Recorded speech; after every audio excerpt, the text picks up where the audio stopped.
Aurelion Soul pick against Yes, the yes! Zoe. Oh my god, he did. Yes, he's bringing out the ribbon! Oh, I am so happy just Due to the Ash Volley doing so much work early game. This is also going to make the next Drake spawn much quicker and make this composition there's a very real possibility of 100 Thieves pressuring side lanes so heavily early on.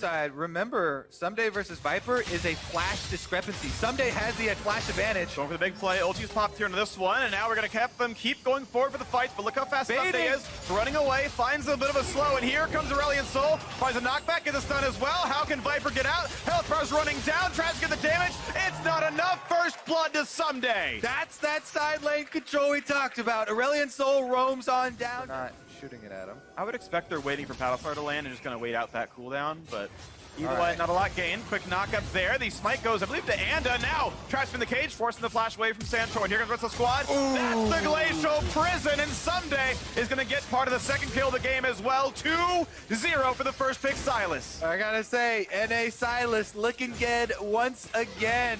It's Ezreal no longer at full power. He will burn teleport to get back in a lane. Viper's come back down as well. But this Drake is getting burned down. It will be spited away. Infernal picked up. That one? Sure. But you only get points if you actually seize him with them, so it's still useful. Feels decent there. Centaur went precision secondary, so no zombies on his side. And now Bang gonna burn his own cleanse away. Here's the big knock over the first big team fight of the game. No kills just yet. Finally, Thafru going down, and the fight will continue. Viper looking for more on the backside. The win as Anna jumps over the wall, not yet stunned. Finally does, and Viper's on the board. 2-0 FlyQuest. There's your big team fight, Freak. This opens up Baron, and taking away Baron from a double Mark ping so everything can see what's going on, but it's still in darkness, and who's gonna even bother to try? You do not have that same smite. It's gonna be a blocking shield coming in for JJ, buying the time. Smite should be easy, and indeed it's picked up there. Ensuing team fight, 5v3 with low health bars. Will they run away? And they will indeed. One kill picked up on the backside, but I will take it down for the support for a Baron any day. FlyQuest getting ahead. Finish that one off, and they are rewarded with Baron buff. Another dragon, though. Like 3 ultimates come out. Last time Bang got hit by a Sleepy Trouble bubble. Tom Now FlyQuest playing for the top river. Fighting for minion waves back and forth. We know the ultimates are mostly up. Gonna find a slow Hui. Goes too far forward. Ultimate backwards stays alive. Re-stun, cleanse, flash away. The fight is on. Anna going back out though. And Viper's on the side. Look at the damage. Tries to find Bang. He's still alive. Afro keeps him up. But look out for Someday. Has another glacial fissure. Jumps over the wall. Still being stunned up. Takes some damage. Once again, Viper shuts down 1,000 gold bounty. And now it's Santorin. Popping the stopwatch. A second kill now for the Riven. And still chasing. Someday is gonna fall as well. 3 for FlyQuest. They have routed 100 Thieves. incredibly well played for FlyQuest right there. If they really go for it, there's a chance of the Nexus as well, and you can see them running forwards. So 2v5, a couple low health bars.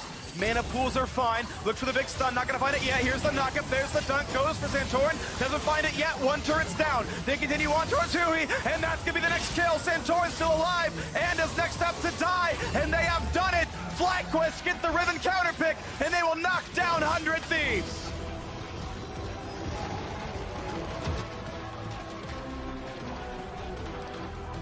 No hesitation from FlyQuest after they get those kills. We are ending the game. No one get distracted by Baron. They go straight down the middle and find themselves at 4-3 now, moving above 50% and up in the standings. Really, really nice stuff there. I was excited to see Riven come out. I always love pocket picks. Happy to see Hui's Aurelion Soul as well, but Viper 1v2ing the bot lane in the climactic team fight. 1,000 gold bounty for knocking down Bang. That was awesome stuff. It ends a 2-game loss streak. It ends a win-less on here to deal with that Syndra. Lissandra, a pick that has a lot of safety in itself, which is good when you're up against a combination like Syndra and Grog into the Ring of Ice to lock them down, force out the cleanse, and then you still have the ulti to CC them from range. As bottom side, it's Hakuo in some trouble. There's your all-in we're talking about. Cloud9 will make the first blood happen. And he didn't even need Flash to do it. His Flash is up now for Zeyzal. He just was able to get in there. Hakuo. Got the headbutt, but not the pull. Right. Nice job coming out there from Svenskeren and trying to lock these guys down. Hakuo, no flash means have a bite of pizza. Sneaky makes sure that he gets himself that one. That sounds like a good time, though. Pizza and beer? That sounds amazing. And I think the Cloud helps people rotate. In fact, it's more movement speed than it was before. Remember, it's tripled out of combat. So I feel like Cloud is also higher priority because Infernal's 10% more AD and AP. And when you're sitting around with like 100 at this point in the game, you're getting 10 off of that. It's not that large of a deal, but hold on. Oh, there's that Grok. It's in some trouble. Rush makes sure that Echo Fox finds themselves to play in the stopwatch. Means Niski's not getting anything in return. The binding finds its way down. It'll lock Zeyzal up. It's Solo on the front line. Sonic Wave into the resonating strike, looking to find even more. Cloud9 taken very low. Echo Fox gets their own man out, but the harpoon comes through. It won't find its way down into Solo. Coming out here for Cloud9. All right, all 5 members at Shelly. Be a bloodbath if Echo Fox actually decides to fight for it. Decimating Smash down the Liquors, looking to make even more happen. Glacial Path goes in. Phoenix trying to lock them all down. Sneaky's in some trouble. Gets himself out the way of the bindings. Fitzgerald going into the stasis, keeping himself alive. Zeyzal peels back. They're trying to kite themselves backwards. And Echo Fox are in some trouble. Phoenix has to get away over the wall, but instead he's going to get away into the grinder. The shutdown credit over to Licorice. And it's 1 kill for Cloud9. Hawkwool goes over the wall with the flash. And C9 will take him. Solo doesn't have teleport. Solo's going to have nothing to do with this. This will be a free Ocean Drake. Cloud9 getting another neutral objective, feeling very confident with where they are here in this game. Bring down the looking to make sure he can get behind these guys if the fight does start off. And for committing their teleports, for committing both of their teams, quite the level of squishy explosion that sometimes you see out of Syndra, but still very potent. Bottom side, it's Licorice and Scarin finding their way onto Solo, who has nowhere to run, nowhere to hide. The turret is even still up and in the way. He wants to drift. Wants to drift away from that one, but there's no deja vu to be found today. Not when Scarin gets right in front of you. Right back into the grinder you go, and the zombie will do nothing. Licorice just going to fling him around there to have a little bit of extra fun at the end, but that's 300 anything. As you mentioned, they got the top lane tier 1 when their opponents were bottom, getting the kill onto Solo, but mid lane just will not fall. Cloud9 is always there. Yeah, and Niski got some good damage down onto Rush, who stays alive thanks to the Hex Drinker. Gets himself away. Fox doing a good job disengaging this one. Very nicely done from Apollo there, making sure he gets in the way of that harpoon, but it will not be enough to save Hakuo, who falls on the back end of the fight. Everybody chases Hakuo down. He still has his flash, but he used his black shield away from any further attack now. Rush healing up off the Wolf Camp. He uses the smite for the heal, as well as the fact that Lee Sin gets that spell vamp from the W. He also has Maw of Malmortis too, so he's just got that passive running, trying to keep that on. He's looking for a flank here. Can he get to the backside? Counterattack comes out. Phoenix looking to lock down the Cloud9 members. Zeyzal getting himself away. Rush goes for the kick, able to find it on the Sneaky, flashing away, keeping himself alive. Licorice killing spree down onto the enemy Scion, trying to rampage into the backline now, grabbing the damage down onto Zeyzal. Rush will barely keep himself alive, trying to escape, but the rockets are flying. Nobody else dead, just something. They're a little antsy about it, anxious. Like Rush, you see he wants to make some plays, but then it just feels like everybody else not on the same page, or when Hakuo was looking for it. And right here, Zeyzal, same page. Zeyzal's going in, and Sneaky's on a killing spree. It's 2 dead on the side of Echo Fox immediately, as Licorice will 1v2 and bide his time. The rest of the team has arrived, and Solo goes over the wall. The stun finds its way down onto the enemy mid laner. Phoenix will not escape today. He'll take Scarin with him, but he will fall. Phoenix ends up finally getting in there, but it's just too little too late. Zeyzal with the incredible flank there. This guy's Alistar, it just comes out of nowhere.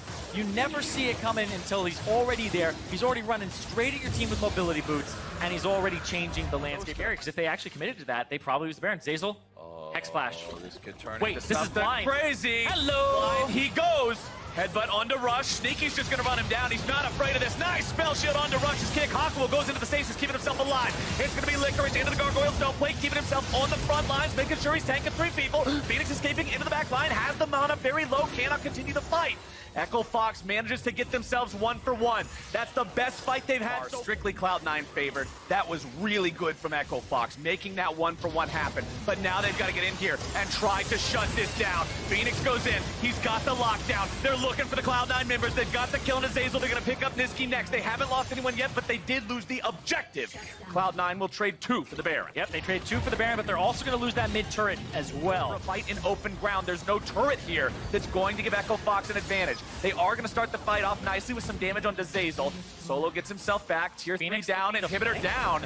Cloud9 still just continues pushing further in. Solo starting things off. Goes into the Gargoyle Stone Plate. Both are going to be stuck there. Phoenix keeping himself in the stasis. Make sure he stays alive. Since Scarin's booted up, the damage continuing to come down. Licorice getting himself away. But Sneaky is a machine. And he's able to find a double. Zeyzal allows the push to continue. As Apollo will fall. It's a triple for Sneaky. They might find even more. He needs another auto attack, and the Quadra is found. The heal is popped. And Sneaky will look to chase him down. Hakuo escapes and denies the pentakill. Oh, boy. But will Cloud9 go all Everyone in? in, get up They in! will! Sneaky, run away! Sneaky, ran away! Sneaky, what the hell? He ran away!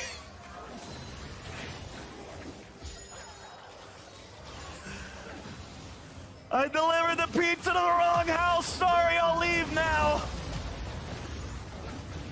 It's still a Nexus being taken. It's still a Cloud9 victory, but it's still not a Penta. They were gonna give him the penta and That was an ending. Oh my god. I think he might have been incredibly smart about that. But To actually end the game, yeah, probably. yeah. Feel like he's like, all right, everybody, let's get him the penta, get him the penta. Wait, the game is more important. Let's not troll. Wait, we actually need to win. That is probably the sneakiest way to end the game. Just Cloud9 things. All right, let's forget about the last 30 seconds of the game and talk about the rest of the game instead. It was a good showing from Cloud9, who, as I said earlier, In Europe, in Yeah. LEC, It won. was so Kassadin. successful. So Kassadin's most recent nerf Is armor. Now they got to play for the minion line right here, but it looks like CLG certainly has dibs on which ones die first. This Oh. is pretty good. Oh, the Okay. double value on rockets too. He exploded on both Oh trees. my gosh, that's as much damage the Sivir Q dealt, but look at this, Lee Sin's already coming over. Level 2 Lee Sin is ready to fight, so here comes the trade. The flash pulverize, and there's no way out for Stixay. That's how Lyra plays the early game. He gets first blood at 2 minutes. I feel like CLG's bottom lane was as high into the dragon over the Scuttle Crab because they're punishing mid lane so heavily. And bottom lane pushed in, you can see the Jinx not moving because of the minions. Oh, he's giving up some minions. They're going to come for it. And they're gonna try early Ocean Drake, 600 health. Here comes the headbutt pulverize, gonna take away their own jungler. No chance to take it. Here comes the equalizer. A quick kill picked up, though it's not a lot of a burn. CLG able to walk away, and Huni, that TP sucked. No, it didn't. He sacrificed Not himself. yet running TP. They're gonna hope they can pull the team off this Drake right here, but Clutch Gaming still putting the attacks down, and this Sion is nowhere to be seen just yet. The jungler far away as well. Look at the timing. That's going to be picked up right there by Lyra, but now here comes the engage, and knock him into Alistar, and Sion is coming down as well. He's going to find Vulcan, ults, and then just jumps over the wall anyway. Oh, So it's going to be Viper jumping forward, Wiggly in as well, and look at the ulti across the top. Huge burn damage, a 4-man knockup. Here comes the shots, and it's 2 kills for Counter Logic Gaming. CLG takes so much gold out of the middle of that dragon pit. Just depends if he feels afraid of the team fights, needs that extra range. Look at the damage into Monte. It's Pee-wee going for Lichbane second and gets a big chunk down with the Sheen itself. Cloud Drake picked up CLG.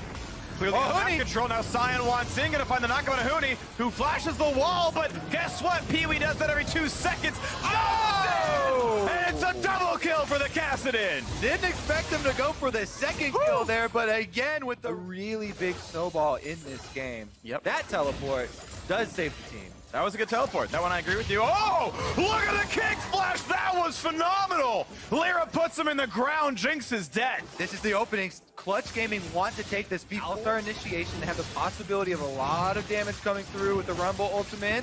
Dragon gets burned down really quickly though. King Lear Lyra's still in range. He's got no flash, but he's got a smite. Does not get in time. It could be down. Darshan's gonna let him walk looking away. for openings, and there's not really one. Those are nice chompers, though. They'll buy some time. No one wants to walk through those. That might even buy a whole turret. Oh, they found a knock up on a Huni. Tries to get away, finds a blast plan out. They're alive for now. A headbutt there, but that was Vulcan getting out. He's got a flash. He can jump the wall when he needs to. So far, doesn't have to just yet, but now he does. Health bar's low. Here's the follow-up. 2 quick kills for CLG. 1 traded back, but it's now a third for the red team, and it's Clutch Gaming completely routed. Counter Logic Gaming in control. PoE finds his man. third. It's 4-1. Power of Kassadin. Completely taken over this map. They've got the move speed. This Baron is going to be there. So they wait 4 seconds. They can have Wiggly get this buff as well. And it's going to be taking that long regardless. Picked up, no contest. See out of this one so far. Couple more shots. Down goes the turret. CLG now looking at an inhibitor and a third place spot in the LCS. Stixxay completely safe. Valorfrost right behind him. Who's going to stop this Jinx? It's not going to be a Clutch Gaming member. Not just yet anyway. So it's one of his teammates that says, hey, Back up for the team, kites out, while Kassadin pushed to the top lane. These health bars not low enough to matter. Inhibitor turret's dead. The inhibitor gonna follow as well. Plenty of damage break for themselves, and then the double clouds will allow them to get back down to bottom lane and push that one out very quickly. One small thing to point out is Piglet is very, very close to finishing Got I. it in the bag. The old switcheroo right back onto Baron. Darshan also gets the inhibitor turret. Yeah. And all that's left is the final push. There were no risks. 1,100 over what you would earn from the kills themselves, so some extra Feel you could room two-shot for that in. growth. Oh, there's the shot. Top inhib's respawning, but the top Nexus turret is low as well. And more of the map is being seeded. Clutch Gaming cannot yet find their opening. Q's not going to land on Stixxay.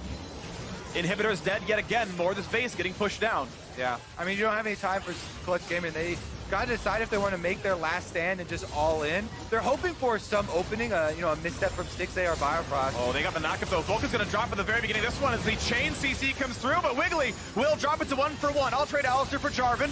4-on-4 though, Stixxay feels pretty safe. The engage tools are dead, plus no Rumble Ultimate, so Counterlogic Gaming, clear farm still being accrued. Looking at the next push, Equalizer back up in 5. That's when the trigger gets pulled as the waves keep pushing in.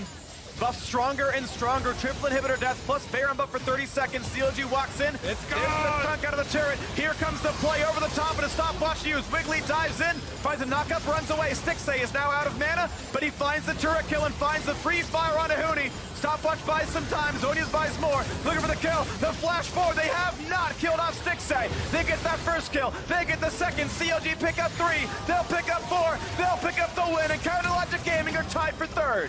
And CLG with their most dominating victory of the year. Absolutely crushed it here. Power of Evil got 2 early kills in that Dragon Pit on Kassadin.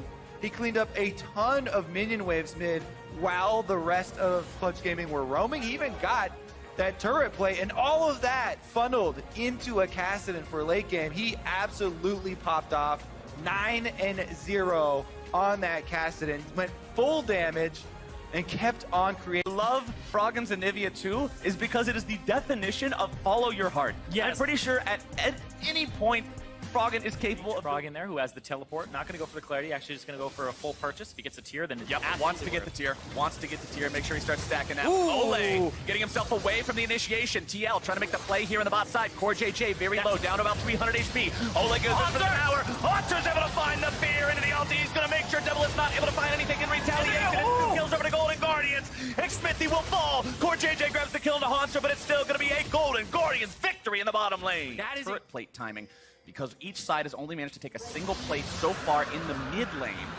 Guardians, they're going to have to get out right now because Double Lift is going to come in for JJ and friends. There we go, on the hunt. Team Liquid looks to make their play. They're going to get Ole away from Deathly first, so we cannot use the Devour to save the AD carry. Well coordinated, well done, well played. It's 2 kills to Team Liquid. And you have to look at that and just be like, why the hell they stay so long? It's because the Contracts both took damage from Jensen while walking through the Tri Brush. Team Liquid has a massive health bar advantage going into this. Xmithy's on top of the Drake. Contracts goes in, works himself into the ultimate, stays unstoppable, forced into the passive, and the Drake is secured by Team Liquid. Contracts is left as the sacrificial lamb, and everything's coming up Liquid. And I feel like going for a flank there is not the best idea. He's going to go into the river and find what he can, but the gold still favoring Golden Guardians a little. But look at that, Xmithy in the back. Froggen's in some trouble. Very nice play from Xmithy, making sure Froggen doesn't get value out of the passive here. He'll try to get himself away. He finds some damage. He is alive! He goes into stasis, and Contract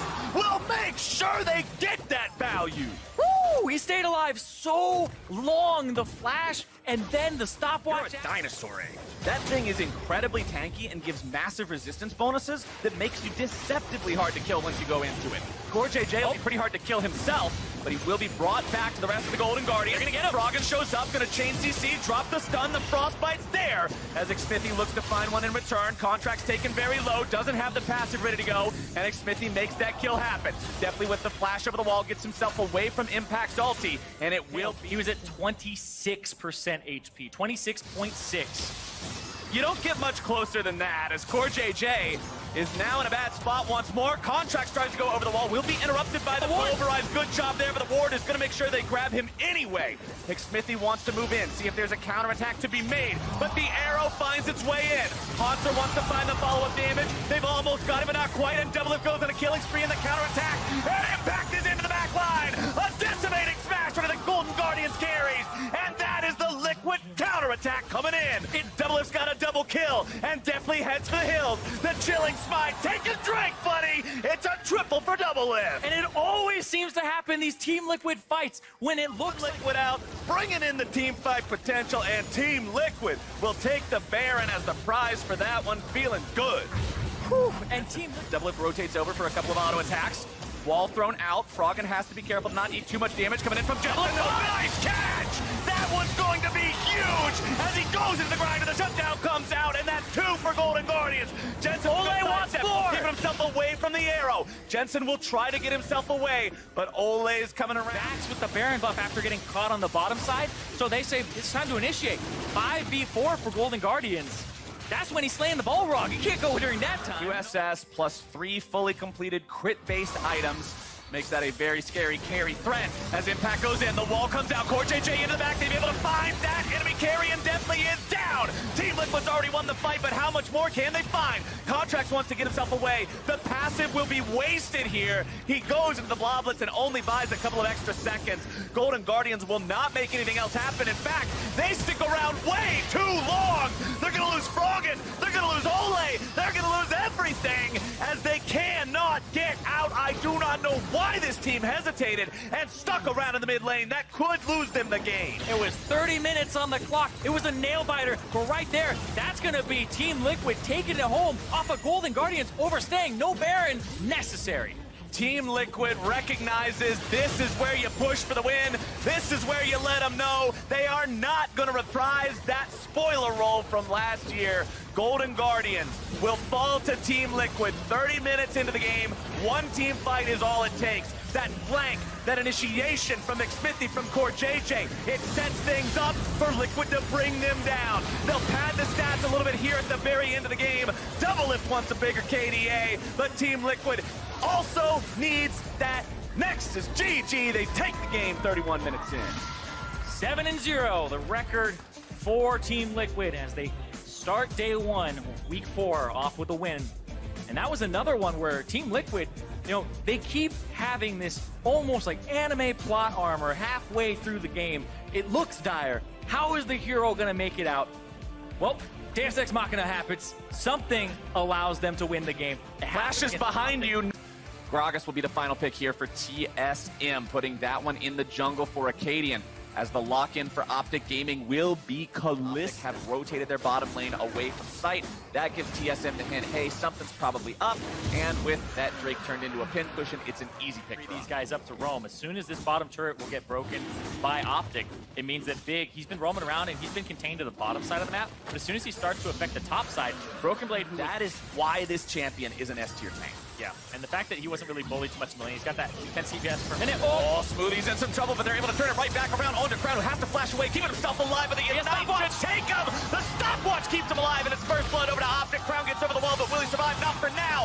Drowsy makes its way onto Broken Blade as Nova's going to be pulled back in. They both go into the stasis. The hook comes out and won't find the right target, and Dopa's pulled back into the grinder! As Broken Blade is taken down in the back end of the fight there as well. Meteo's showing up to make sure they get that kill. Sven grabs one onto Big, and it is 3 for 2 TSM. That was a 3 for 2. Crown starting that one. That lead a little bit further, but now they have to defend their own tier 1. It's TSM pushing up, trying to return the favor here. Smoothie coming around from the side, looking to make the dive happen. This is Alistar. This is Turret Dive City, as Big finds himself on the wrong side of the miasma. He's knocked back by the cast, and that is 300 gold in the pocket. Derrickson, as Crown gets one back. Crown has the poison, but he's going to get right away from that.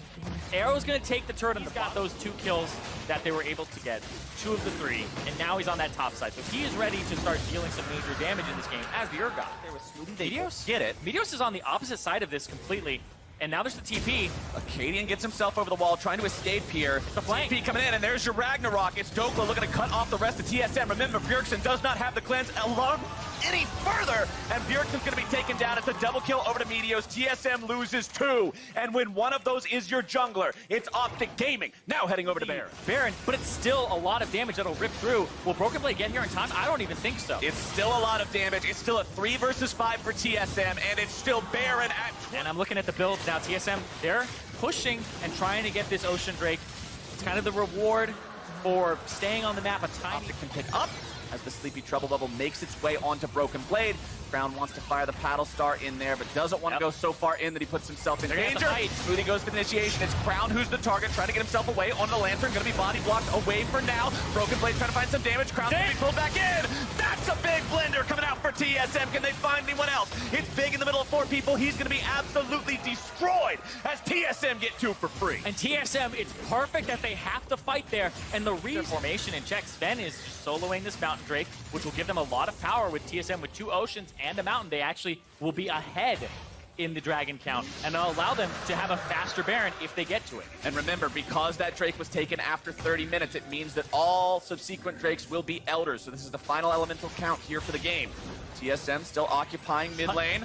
Dokla finds himself caught out, but I don't really think you catch a guy out who's got 8,000 HP, or do you? He's pulled back into the grinder, and that's a big one for TSM. I speak too soon, and now Optic is on the run. Crown tries to find a Sleepy Trouble Bubble. Crown finding some good damage down onto TSM over the wall there with the Sleepy Trouble Bubble. Optic recognizes they have to get themselves away. Meteo's going to be kept safe for now. Broken Blade going into the Gargoyle Stoneplate. Bjergsen's caught out. Dokla looking for the last bit of damage onto him. Broken Blade pulled into the middle of everyone. Going to be taken down for sure here. The damage coming through, and Broken Blade gets shut down. It's Arrow making the kill. Big goes in. He's able to find the hook. He's able to find the play. He's going to find the play. And with the turn, Sven is able to find some damage himself. The shutdown back onto Arrow makes that one sing. And TSM go 2 for 1. And this is the classic dance, Irene. Both sides trading those control wards back and forth. Well, seeing who can find the damage down onto the Baron to do it fast enough. Crown at half HP. Dokla and the rest of Optic have to try to move in to stop this. Dokla's gonna Baron go down to 4K. Hey, 4K help. Smoothie coming in from behind. He's going to be alone for now. But if Dokla's soaking the entirety of the TSM damage, Smoothie will be taken down here, and Dokla gets himself away. That means it's 1 for 0 so far for the side of Optic Gaming. Sven's going to be in some trouble. Hook's not going to find him. Meteos comes through. He's going on a rampage. Finally the kill onto Acadian. Broken Blade will now be tanking. Finn is kiting, but can he kite long enough? He'll return the Twin Fangs into Arrow, but the spears continue to fly. Optic hasn't found anyone else just yet. Crown looks to finish off Broken Blade, but he won't be able to find it just yet. The damage comes through. Sven gets himself away. Crown's going down. Tries to come in. Steps diving down. She grabs the kill on the Sven. And Bjergsen will take Crown down. Wow, and at the same time, though, Sven died on the opposite side. He got picked up just barely, I believe. Yeah, he got picked off there by the Gromp. The Gromp of all things. The Sleepy Trouble Bubble procs when the Gromp wakes him up. That is a rude awakening, and it's rude enough. Arrow isn't here. Crown isn't here. This is going to go down before Meteos can get in. This is going... Oh, wait, he's rushing right in! They're going in to see if they can do it, but it's not going to be done. Dokla tries to get himself away. The Harpoon will find him, but the shutdown credit goes over to Sven, who grabs the kill onto Meteos. Optic, in trying to haphazardly stop that Elder Drake, has surrendered a free kill as well, who immediately goes into the stasis, gets himself away to safety. Acadian ulti is used there. Sven gets himself out of the way, trying to slither around back to the back lines, avoid those hooks if he can. Crown finds a little bit of poke down, but now Crown is in some trouble, and that is a huge pick for TSM. Taking out the enemy carry means now they can continue the push and go even further on the remaining members of Optic Gaming. A double kill over to Sven means TSM is in control, and Baron is theirs to take. And Sven on this Baron, you know your enemy front line and your enemy just artillery cannon are dead for the next 30 seconds. They're going for the end of the game. Meteos comes around from behind, but you're 45-minute Olaf. What are you going to do? Arrow tries to keep Big alive, throw him right back into the fight like a bowling ball, see if maybe they can maintain anything. But the turrets have already fallen. Optic Gaming is dropping. Big's going to be brought down. It's Meteos still trying to find the damage on Sven, but he can't do anything, and TSM will find their win. behind for a lot of the mid-game, but the plays from Acadian, from Smoothie, from Sven are what came up huge there. The catches, and they constantly force. The proactivity that we saw in that game, the issue that they were talking about last week, that was solved for that game. moving forward, TSM want to see more of that in the future, because that means the more you're forcing your opponent's hand, the more opportunities they have to screw it all up. And aside from where we saw Acadian and Bjergsen get themselves